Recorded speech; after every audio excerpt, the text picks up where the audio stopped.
देश भर में हो रही लगातार बारिश की वजह से हालात बिगड़ते जा रहे हैं। दिल्ली, पंजाब, हरियाणा समेत ज़्यादातर राज्यों में इस समय जलभराव की समस्या देखने को मिल रही है, जिसकी वजह से कई जगह बाढ़ जैसे हालात बन गए हैं।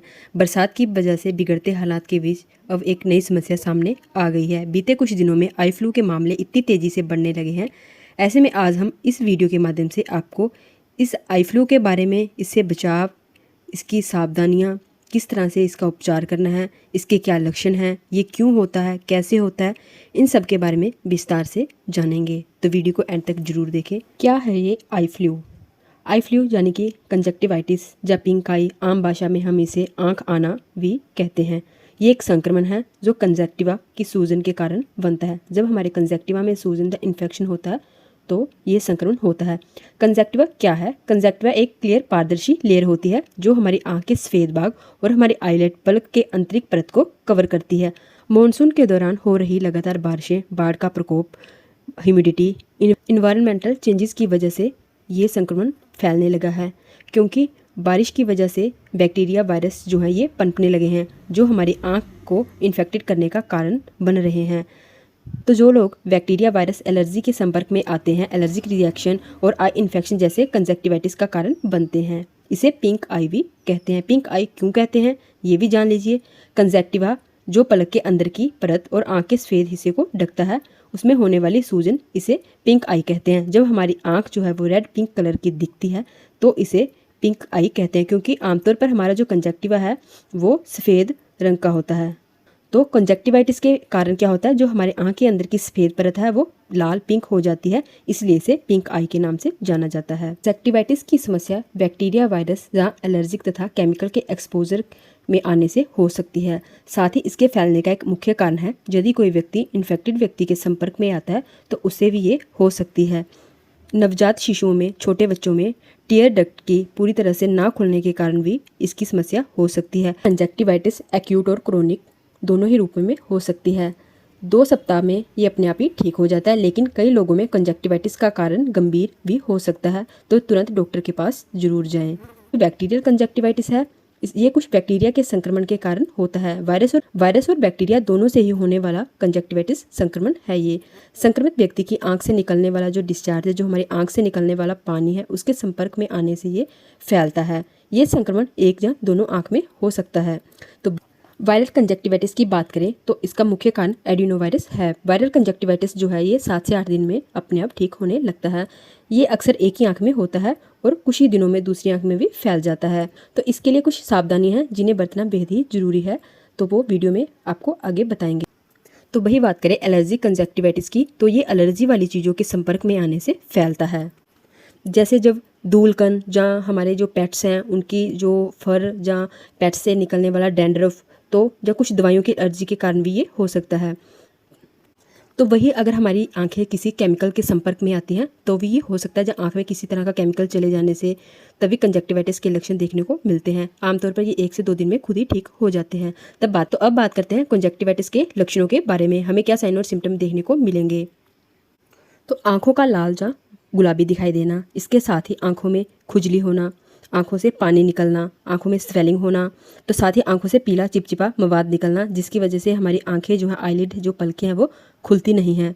बच्चों में बुखार होना, आंखों में तेज दर्द होना, साथ ही ब्लर विजन, साफ से दिखाई ना, आईलिड में स्वेलिंग होना, तो ये इसके लक्षण हैं।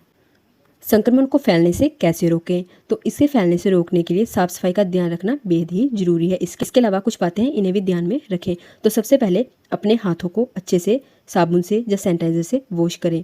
बार बार अपनी आंखों में अपने हाथों को ना लगाएं।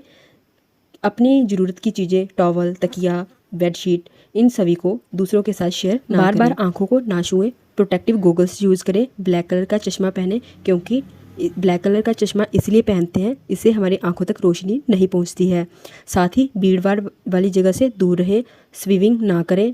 अपने आंख को ठंडे पानी से, नॉर्मल वाटर से वॉश करें। आपने चिल्ड आइस का वाटर नहीं लेना है, ना ही आपने गर्म पानी लेना है, नॉर्मल आपने वाटर लेना है। इससे अपनी आंख को बार बार साफ़ करना है। रुई के फाहा से अपनी आंख को अंदर से बाहर की तरफ भी साफ़ करें। अगर आपको फैमिली में किसी को ये संक्रमण हो चुका है तो उससे दूरी बनाकर ही रहें, ताकि आपकी आंखें जो है वो संक्रमित ना हो। अपने आसपास के वातावरण को साफ़ सुथरा रखें। कुछ ही दिनों में ठीक हो जाएगा। अगर बच्चों में ये इन्फेक्शन फैलता है तो बच्चों को बाहर खेलने से या स्कूल जाने से कुछ दिनों तक परहेज ही रखें। तो इसके साथ तो डॉक्टर के पास हमें कब जाना चाहिए? अगर आपकी आंखों में तेज़ दर्द के साथ चुभन महसूस हो रही है, आपकी नज़र जो है वो धुंधली हो रही है, आपको साफ से दिखाई नहीं दे रहा है, तब आप डॉक्टर के पास ज़रूर जाएं। कॉटन से आँख को अंदर से बाहर की तरफ साफ करें। आँख को आपने बार बार रब नहीं करना है। कॉन्टैक्ट लेंस ना लगाएं। प्रोटेक्टिव गॉगल्स यूज़ करें। अगर धुंधला दिखाई दे तो डॉक्टर के पास जाएं। धूप में जहाँ हीट जगह पे बिल्कुल भी ना जाएं। किचन में गैस के पास बिल्कुल ना जाएं। धूप में बाहर बिल्कुल भी ना निकलें। अगर ज़रूरी जाना हो तो गॉगल्स पहन के ही जाएं। अगर धुंधला दिखाई दे, जहाँ आँख में ज़्यादा दर्द के साथ चुभन महसूस हो रही हो, तो ऑफ्थेल्मोलॉजिस्ट यानी कि आँख के डॉक्टर के पास तुरंत जाएं। तो जब किसी व्यक्ति को ये संक्रमण हो जाता है तब डॉक्टर के पास जाते हैं तो डॉक्टर उसके अकॉर्डिंग ही दवाइयाँ देते हैं। ये बच्चों से बड़ों तक सभी में हो सकता है। तो इसकी दवाइयाँ जो है वो क्या हैं उनके बारे में भी जान लेते हैं। इसके लिए आप आई ड्रॉप्स, आई ointment, antibiotic tablets, antibiotic pain killer eye drops का यूज़ कर सकते हैं। पेन किलर टेबलेट्स भी ले सकते हैं। आई ड्रॉप की बात करें तो आप एंटीबायोटिक आई ड्रॉप ले सकते हैं, जैसा कि सिप्रोफ्लोक्सासिन आई ड्रॉप, जेंटामाइसिन आई ड्रॉप, ऑफ्लोक्सासिन आई ड्रॉप। तो आप इन तीनों में से कोई भी एक यूज़ कर सकते हैं। वहीं अगर बहुत ज़्यादा दर्द हो रहा हो तो आप कीटोटिफेन आई ड्रॉप्स, फ्लविप्रोफेन दिन में 2 बार या 3 बार आप यूज़ कर सकते हो। इसे रेगुलर 5 से 7 दिन यूज़ करें, आपको आराम मिल जाएगा। अपनी डाइट में विटामिन ए रिच वेजिटेबल और फ्रूट्स का सेवन करें। दही का सेवन करें। अगर आप कॉन्टैक्ट लेंस यूज़ करते हो तो उसे बंद कर दें। ज़्यादा से ज़्यादा आराम करें। ट्रैवलिंग को अवॉइड करें। अपनी आंखों को नॉर्मल वाटर या स्टरलाइज वाटर से साफ करें। बार बार अपने आंख पे हाथ ना लगाएं। आंखों में हाथ लगाने से पहले अपने हाथों को अच्छे से वॉश कर लें। टीवी, मोबाइल, लैपटॉप इनसे दूरी बना के रखें और दिन में 3-4 बार आई ड्रॉप जरूर डालें। बच्चों की आइज़ में भी आप आई ड्रॉप्स और आई ऑइंटमेंट का प्रयोग कर सकते हो। कई बार ऐसा होता है कि छोटे बच्चों में आई ड्रॉप डालने में कठिनाई होती है, तो आप वहाँ पे सिप्रोफ्लोक्सासिन ऑइंटमेंट का यूज़ कर सकते हो। जिस तरह से आँख में काजल लगाते हैं वैसे ही आपने नीचे वाले आईलिड में काजल की तरह से इसे अप्लाई कर लेना है। तो वही टेबलेट की बात करें तो आप सिप्रोफ्लोक्सासिन 500 मिलीग्राम एडल्ट में यूज़ कर सकते हो। खाना खाने के बाद एक सुबह और एक शाम ले सकते हो। तो वही जो दर्द और सूजन को कम करने की दवा है एसिलोफेनिक और पैरासीटामोल, इसे आप खाना खाने के बाद दिन में 2 बार ले सकते हो। इसकी भी आपने 500 mg की टेबलेट दिन में 2 बार ही लेनी है।